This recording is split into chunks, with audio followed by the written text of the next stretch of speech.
Hello beautiful people on the internet. Today we're going to take a look at one of my favorite strategies in the Battle of Polytopia. This is a strategy guide about Elyrion and how their cash magic can win you the game. So, a short introduction, what is the general plan, what are we going to do with the opening and some early turns. Then we go into the mid-game, discuss how the strategy is going to work. Then we go into late game, how we're going to win, and then some important additions. So, what is the general plan? Look at this cute dude. So, what are we going to do? We are going to stall the opponent, get rich, and then let capitalism win for you. Because the best strategy is money. That can lead you to easy wins, and this is actually how I won my first game against one of the best polytopia players in the game. And maybe I'll get into that later, but yeah, let's get right into it. So, looking at this spawn, this is just an example, quite a good spawn actually. So, you probably know that you can poly push with a warrior, meaning that you go onto the tile, and if there was an animal here, you could enchant that animal on turn 0, and then you would be able to expand more quickly. This is one spawn where I wouldn't advise to do that, because, well, your polytars, they are not in the greatest spot for that, but you do still want to expand quite rapidly.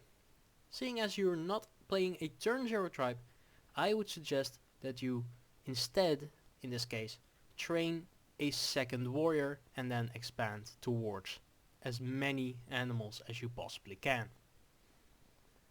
Then for expansion, of course you want to expand quite rapidly, making use of the polytar enchantments so that you can actually out-expand your opponent as much as you can. Then for the early technologies, what we are going to focus on is playing sanctuaries. Sanctuaries are the most powerful economic building in the game at the moment, at least for early game expansion. They are just simply the best, most cost effective building in the game, except for maybe the ice bank. So let's go right into that.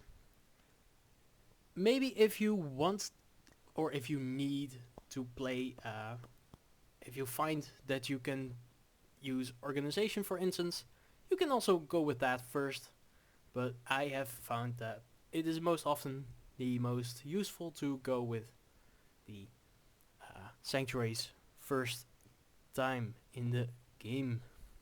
Alright, so then looking at the mid game, we are going to play like a professional noob. What does that mean? We are going to stall the opponent and hold them in choke points. I wanted to find a picture for that, but I couldn't.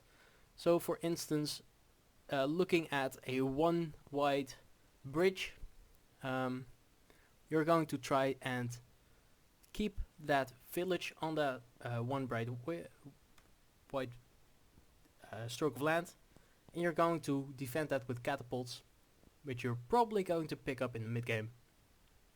You're going to build defenses so that your opponent is not going to be able to just wipe you out, and then you're going to simultaneously build your economy because you are just so much more powerful when you have a strong economy. Then in the late game, of course, capitalism is the ultimate victor.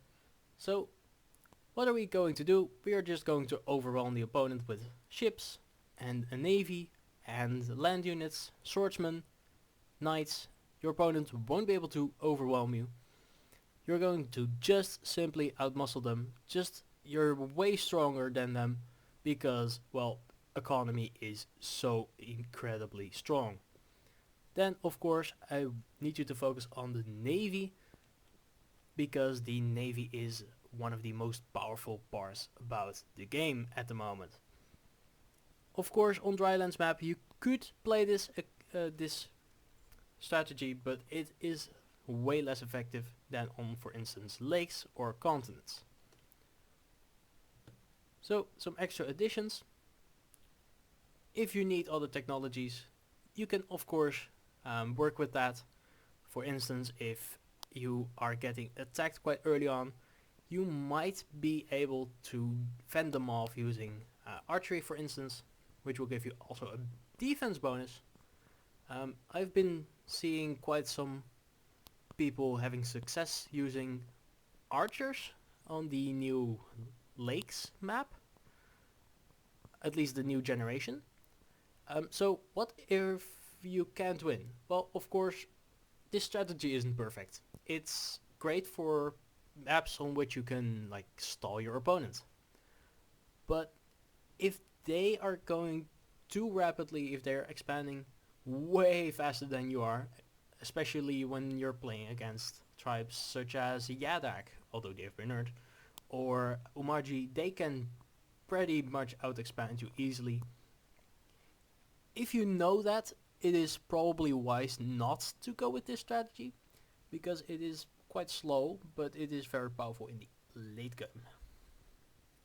So what are some counters? As you probably can get from this, early game aggression can really put pressure on the Elyrion player in this case, so that they can't grow their economy, which can lead to their ultimate demise.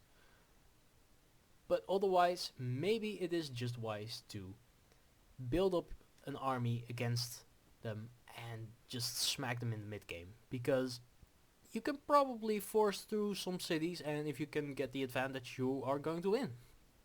Easy as is. So that's all for today. I hope you all liked it. I hope you're going to subscribe and maybe leave a comment about the strategy. That's it for today. I will see you in the next one. See ya!